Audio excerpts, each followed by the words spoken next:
objectives of this course, well, there are very many, actually 12 different objectives. So I'm going to address them very briefly. You are going to see them implemented in the course as we are going to go through it.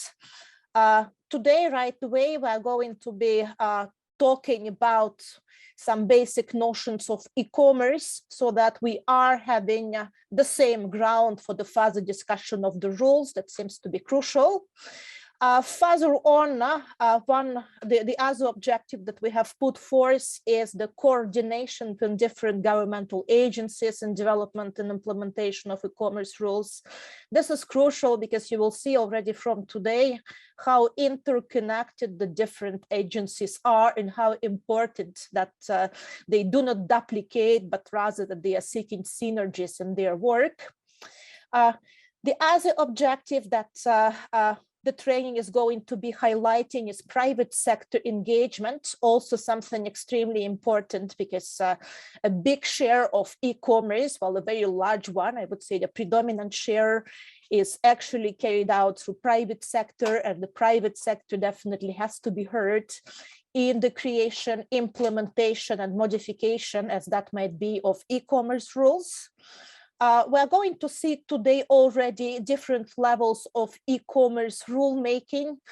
So you have heard already about the work that is going on, for instance, at the WTO. You have heard that PACER Plus doesn't have too much on e-commerce, even though we'll see some rules that might be relevant to a certain extent tomorrow. But we'll try to see all these different levels, all the hierarchies, if you wish to, of levels or layers in which e-commerce rules are made, just to make you understand better how they interrelate and maybe where to seek inspiration if you are about to create your proper e-commerce rules. Then a big part of the course, notably on Wednesday, Thursday, and Friday this week, there's going to be 3 very intensive days. During these days, we are going to look at particular areas in which e-commerce rules are made, and we are going to see how exactly they are addressing the important issues in the e-commerce domain. Then we are going to see, to a certain extent, and then here you probably are going to be guiding us more than we'll be guiding you, the developments in e-commerce nationally.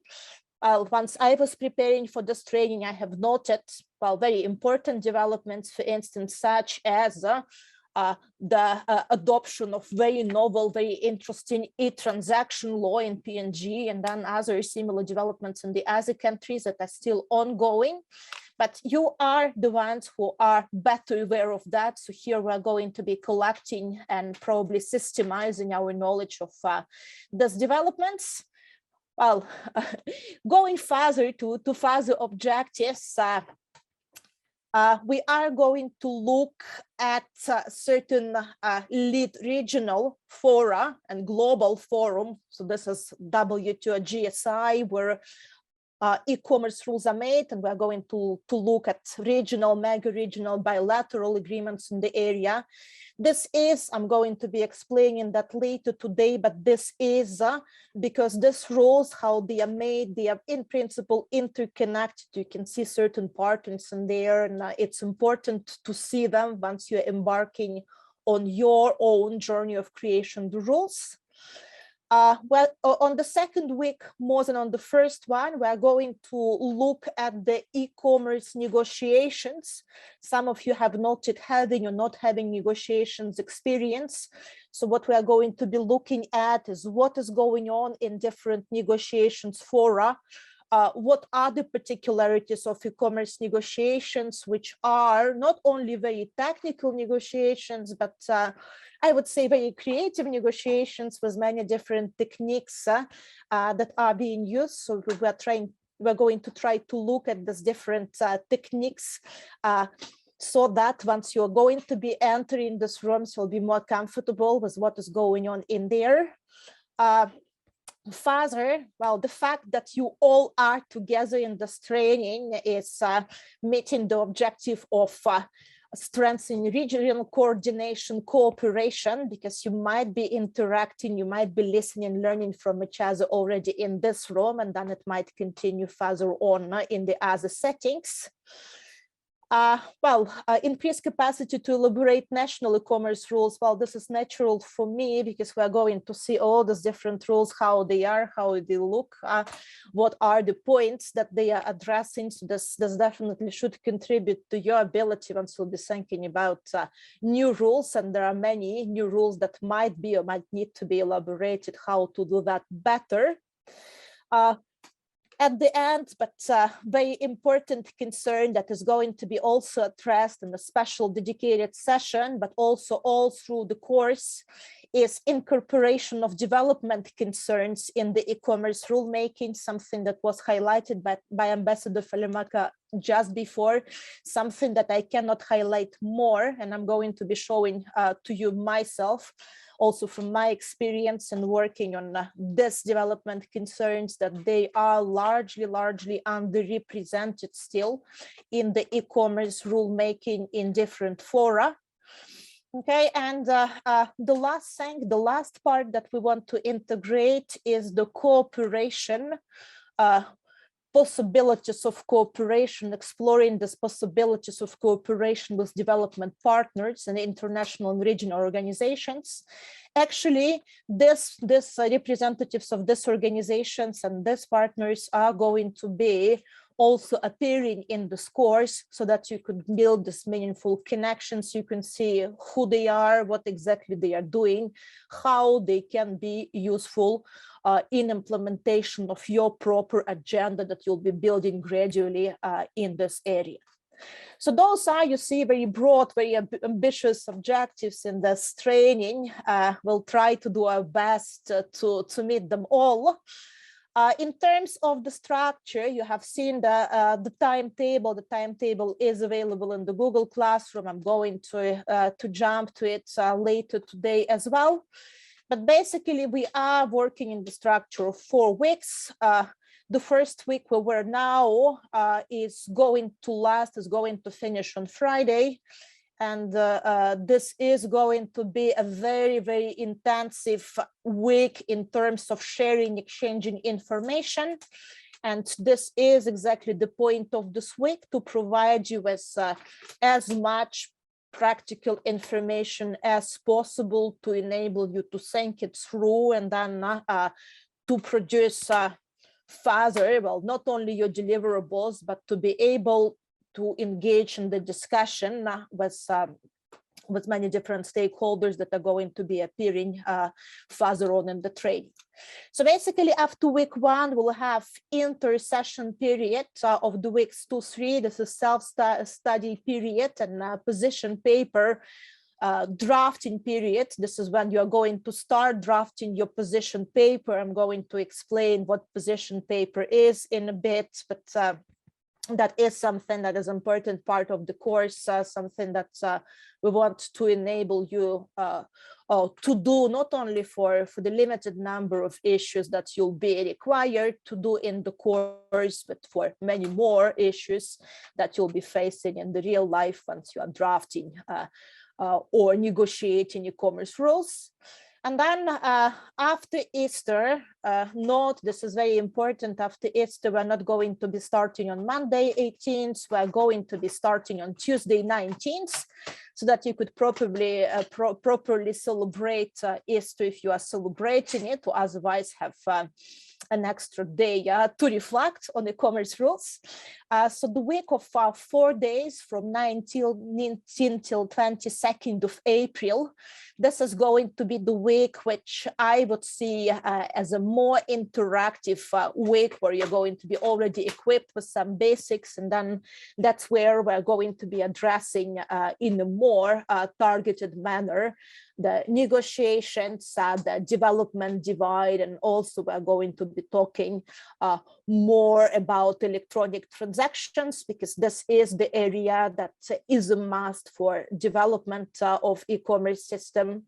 I note that some of you have already legislation in this area, but this is just the first step. There's a lot to say, a lot to do for the sake of implementation. So this is something that we are going to be doing further in April. Now, going further for the structure of the training, I'm going to jump on the Google Classroom very quickly after the finish of the short presentation. But what is important that you join the Google Classroom, and because this is something that is going to provide you not only the access to information, but also that is going to provide you with the chance to do the quizzes, which we are going to be posting every day after each session, which will allow you to get a certificate for this training.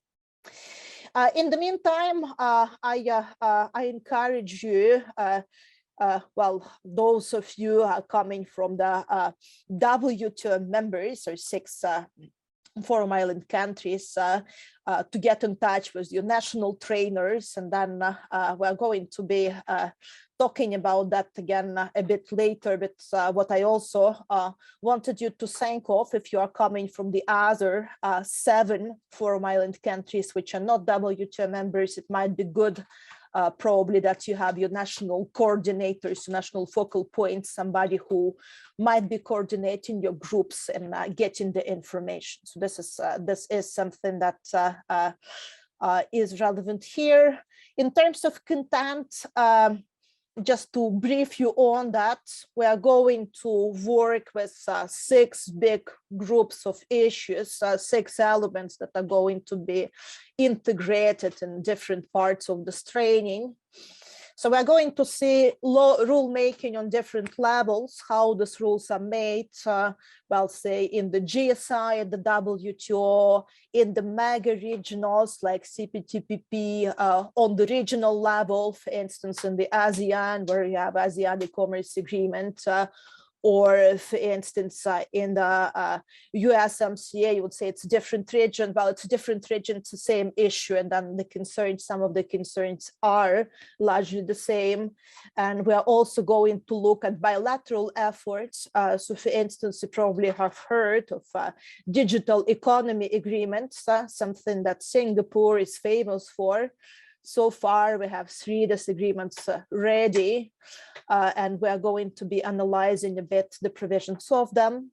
We're going to see how the e-commerce rules can be classified, divided into different groups, by which criteria. And this is not something that is purely theoretical. This is very practical, because once you're able to classify them, it gets a bit easier to find the stakeholders who have to be consulted, the concerns that might arise.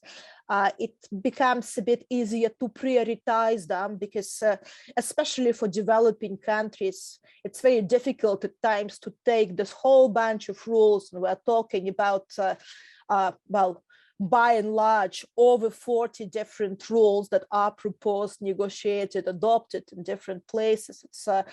It's not only difficult to envisage, but it's difficult to practically put into motion in the meantime. So for that reason, it's important to prioritize these rules, and then classification helps in there. So we're going to look at cross-cutting issues, well, such as, for instance, development concerns and private sector engagement in rulemaking. Those are important for different rules. That's why I call them cross-cutting. We're going to see the implications as we go. We're going to try, and then again, this is more your task than mine. We're going to try to incorporate regional and national particularities that might be important for the rules. And this is something that you are going to be doing with your position paper preparation, to which I'm getting soon. We are going to look at how negotiations are proceeding. And then we also are going to look a bit at implementation of the rules. So what might be the issues, practical issues, that have arisen in the other countries in implementation of the rules and putting them into motion, what you can do not to be affected that much by these bottlenecks that have arisen elsewhere, how you can prevent to minimize their effects. So this is something that I mean on the implementation, and I find that this topic is extremely important. It's not only important to have the rule, but also it's important to make the rule work. Was that here are the training participants, well, by the Forum Island country. Those of you who are coming from the countries that are put in bold, you do have your national trainers, and then unless you have gotten in touch with them already, I strongly encourage you to get in touch with them because they are going to be helping you, coordinating your efforts all through the course. They are going to be the ones through whom you can voice your concerns to us in a more efficient way. You can do it directly, but they can also be helpful to that extent. So I very recommend you strongly to get in touch with them. If you're coming from the countries which are not in bold, that's what I've mentioned before, I would really appreciate if you could think of a focal point to somebody who's going to be, let's say, an informal coordinator of the group in order to let us know if well, how the things are going, what is going on, what you suggest to change, what are the difficulties, what are the questions, and so on. That wouldn't be mandatory, but this is something that I would see to be an efficient mechanism to collaborate better in the training. Now, in terms of the training partners, I just have them in the slide. Ambassador Valimacha mentioned them already, so you see we have quite a good representative company here of different stakeholders who are going to be coming and talking to you. I don't have here one potential participant. We're going to most likely also be hearing from the government of Japan as the ASIC convener of WTO joint statement initiative on e-commerce. They are not yet here, but they are also likely going to be appearing and increasing the representativeness of development partners and international organizations that are coming to talk to you, to interact with you in this training. And then, well, I think it's helpful to see people's faces a bit. So you see all these different faces of people who are going to be intervening.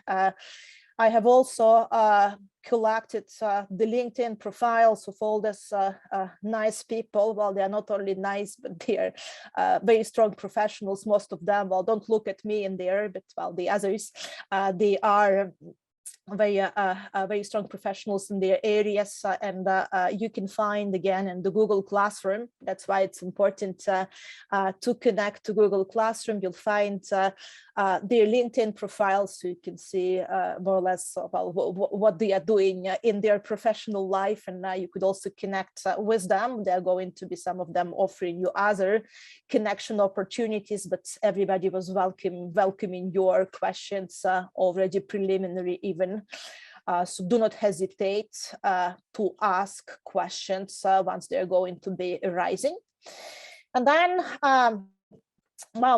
then in terms of finally deliverables and the short presentation, there's certain interesting things that I want to discuss here, and here you probably need to pay attention because that will be something that might lead or not lead to the participation certificate for the course, which you might be interested in obtaining.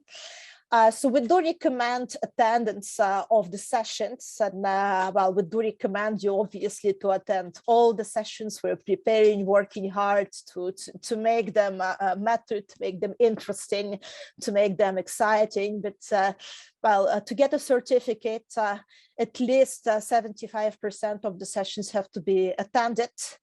Then the position paper might be required or not, depending where you're coming from. So if you're coming from Fiji, PNG, Samoa, Solomon Islands, Tonga, and Vanuatu here, you are required to prepare a position paper. And that's where your national trainers are going to be your focal points, your assistants, your guides in getting yourselves together and working on the paper. So this is something that is a precondition for the certificate. You as the group coming from a country that I have mentioned, you would need to prepare this paper. And then if you're not coming from the 6 countries which are WTO members, but you are participating in the training, you have a chance.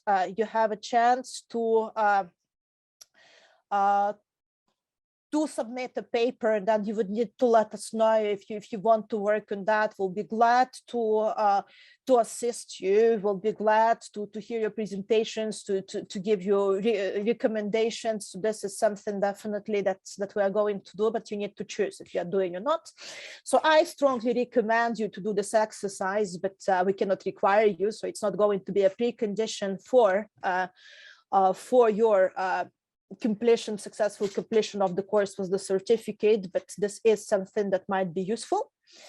And then what else you need to do to get that magic certificate is you need to do the quizzes. So every day after the session, so every day on the first week, Monday, Tuesday, Wednesday, Thursday, Friday, and then also for 3 days on the second week, which are Tuesday, Wednesday, Thursday. After our 3 hours of work in the sessions, we are going to be making available a quiz with 10 questions, multiple choice questions that are going to be based on the materials discussed in the session.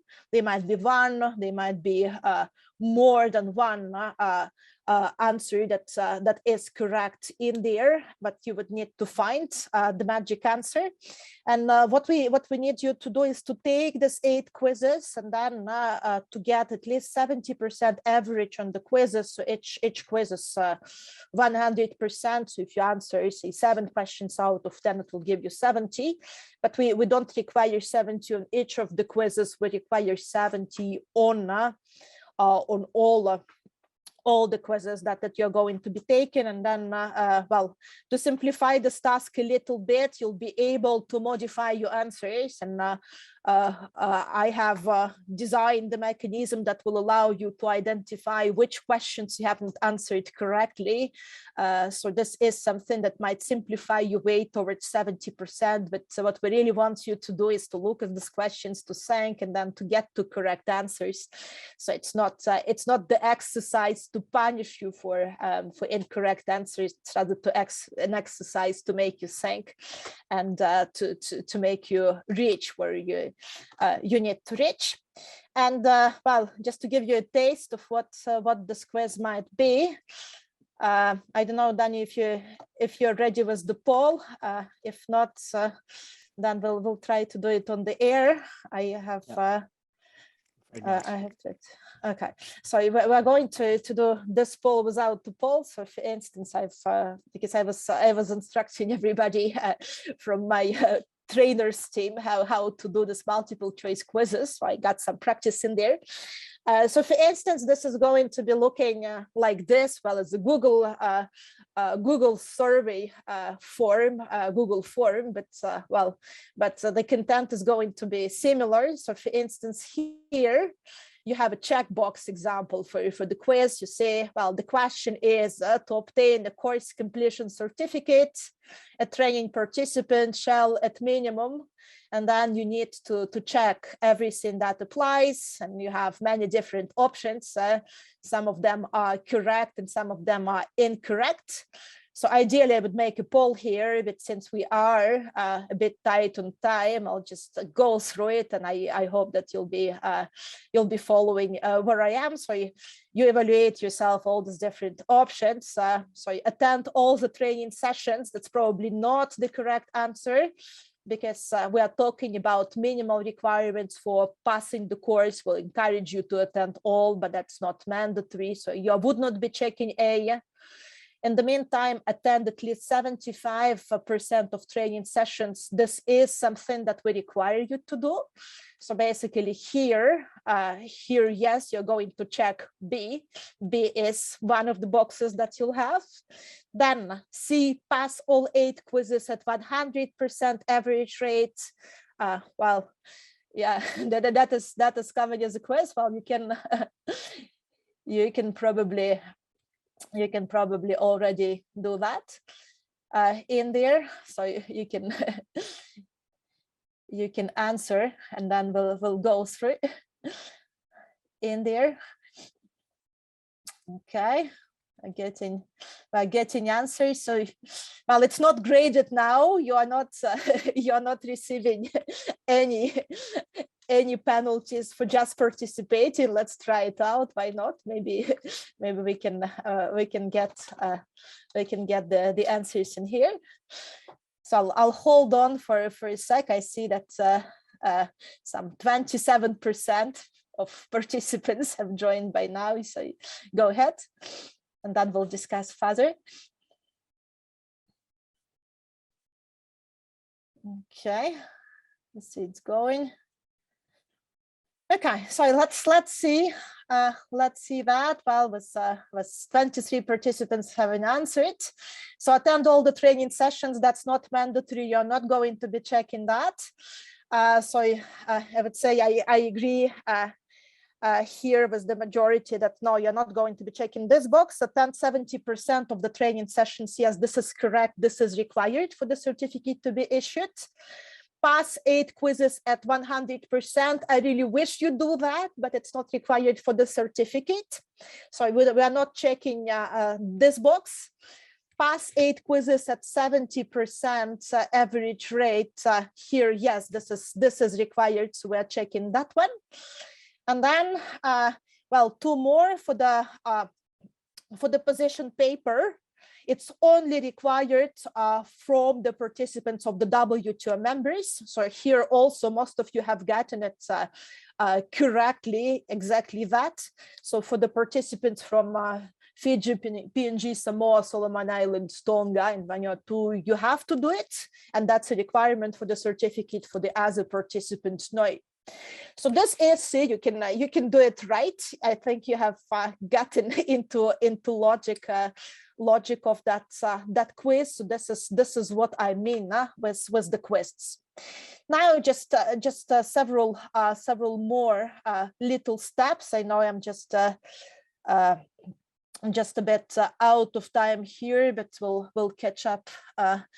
We'll catch up with that. What I want you to look at is the training schedule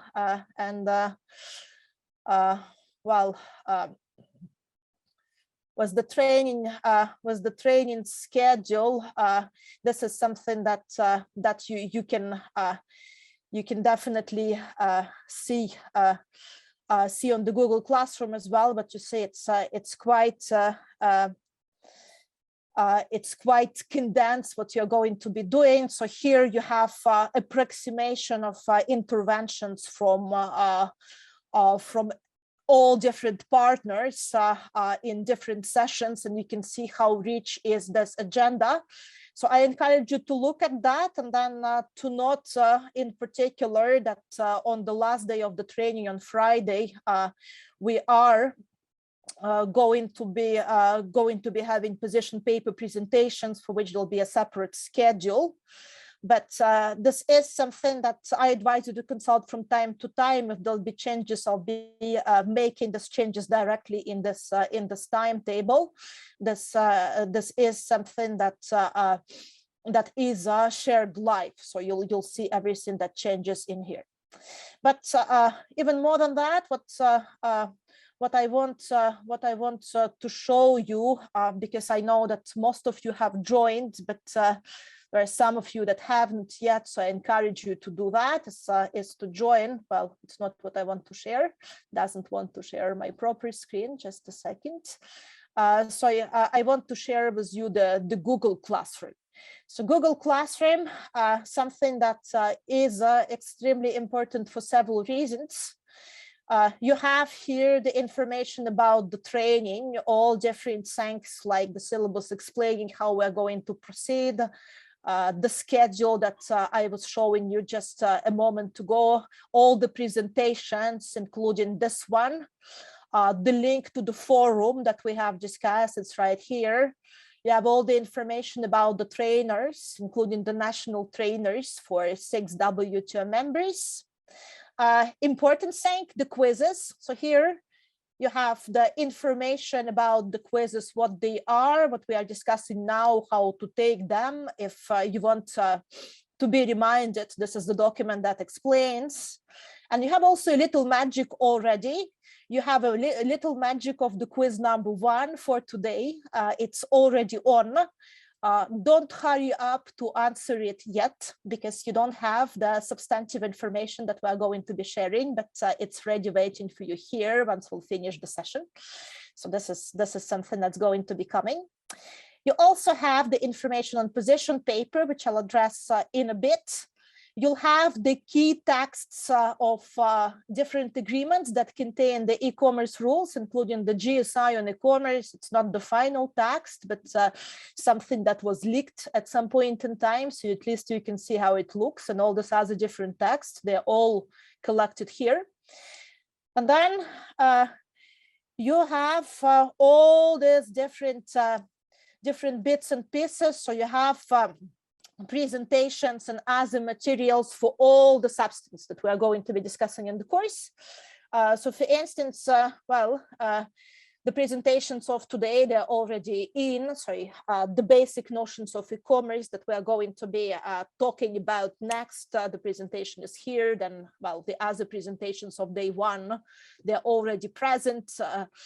For the other days, I have some materials, but I haven't received some parts of them, but they are going to be on at the day of the training at the latest. So you have all these different little things in here. And with that, the last thing before I'm going to be leaving the floor for questions and for the substance, I wanted to talk about the position paper. So the position paper is something that seems to be extremely important, but somewhat complicated if you wish to want to think, imagining what is that. So for that, I have created a brief and I have put it here so that you can consult it at any time. So what you have already here, you have all the information on who has to submit the position paper, what we have discussed just now. There are certain important things before I go to substance, something that you don't need to remember but have to know about. What is important is, since it's not mandatory for all the countries to submit the position paper, I'll appreciate if it will be, if you can communicate your choice if you're going to be submitting the position paper or not. So this is something that you'll be doing in the Google Classroom. If you're not coming from the 6W2 members, you have to communicate your choice of doing or not doing position paper. Well, that is in the number 3 here with the deadline. Once you have decided to do a position paper, whether or if you are required to do a position paper, you would need to choose the topics. We have 20 different topics allocated for the position paper. And out of these 20 topics, each group preparing position paper would need to select 3. I'm going to show these topics in a second. And this choice of the 3 topics has to be also made and communicated by the end of the day on Friday this week. So on Friday, 1st of April, by the end of the day, by the end of the day, meaning 23:59 Fiji time, because we're on the Fiji time here, you need to choose which topics you're going to be working on. And this has to be also done through filling a form in the Google Classroom, but that is something that we're going to be discussing next. Then another important deadline, because I want you to start working and I want us to do a round of comments, at least on these papers. You would need to submit a draft of the position paper by group, one draft per group, not individual drafts, not later than 14th of April. 14th of April is Thursday before Easter. If you want to celebrate Easter more, you can do that a bit earlier than 14th of April, but this is the deadline. So you would need to submit a draft so that we can comment, work on that over Easter and get you the comments. And then the final draft is going to be due on the 21st of April, that is Thursday of the fourth week. And you're going to be presenting that in a group on a Friday. So this is, again, something that I don't want you to learn by heart. I want you to know where to find this information. But even more than that, what I want you to do is to look at what is going to be this position paper that you would have to submit first draft in April, 14th of April, and the second draft on the 21st of April. So what is that and which topics we have? So what is that? Basically, you need to fill in the template. We need to fill in the template for 3 issues. So basically your position paper is 3 field templates.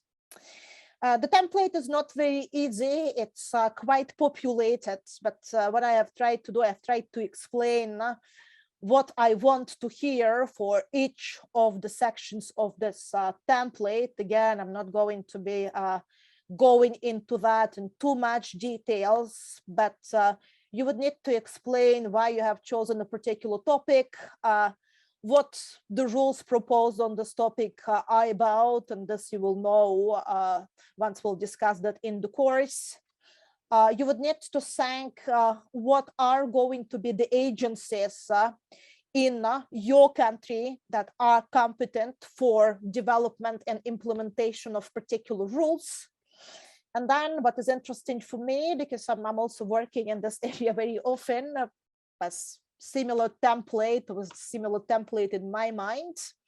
What you would need to think is what are possible constraints that you might be having once you'll be implementing these rules, and that might be something in terms of institutional constraints, who is competent, maybe there are overlapping competencies, capacity constraints. It might be that some type of all stakeholders, public sector, private sector, are not well versed, would not understand that quickly what the tool is about. So it might prevent quick implementation. In the developing countries, it's very often budgetary constraints. For instance, you want to do things without paper, but for that you need a different level of ICT development. So this is something that you would need to build up, and for that you would need budget. So this is just an example of what that can be, and there might be some other constraints. So what I encourage you is to think through, what this rule might give you. Because it might look very good, but in reality, it might be very difficult to implement it. And then after you have thought that through, you'll be thinking about the options, how to proceed in this area.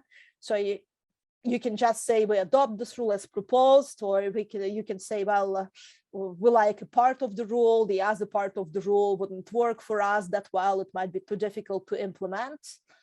Or you might, for instance, say, yeah, we like this rule, we want to implement it, but wait a second, we cannot do it quick, so we need a transitional period, or we cannot do it ourselves, even if it's going to take longer time, we need technical assistance in this and this and this matter. So this is something that I want you to think of and come up with as ideas, and we'll comment on that. We'll try to help you see many different things that are arising, because that is the nature of work that many of the people who are going to be appearing before you are going to be doing.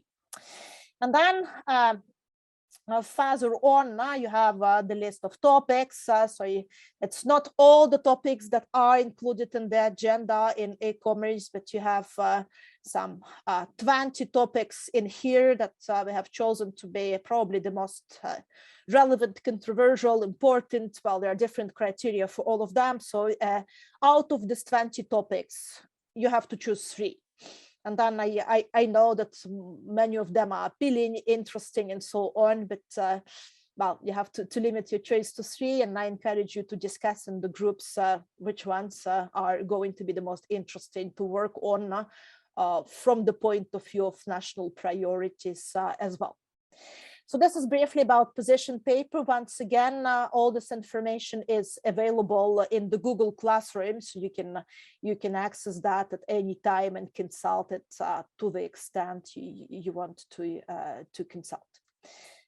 Okay, so I think I stop here with my introduction. I'm going to appear again later in time with some substance, but well, I encourage questions. They might be asked in the forum, they might be asked now, they might be asked later in time.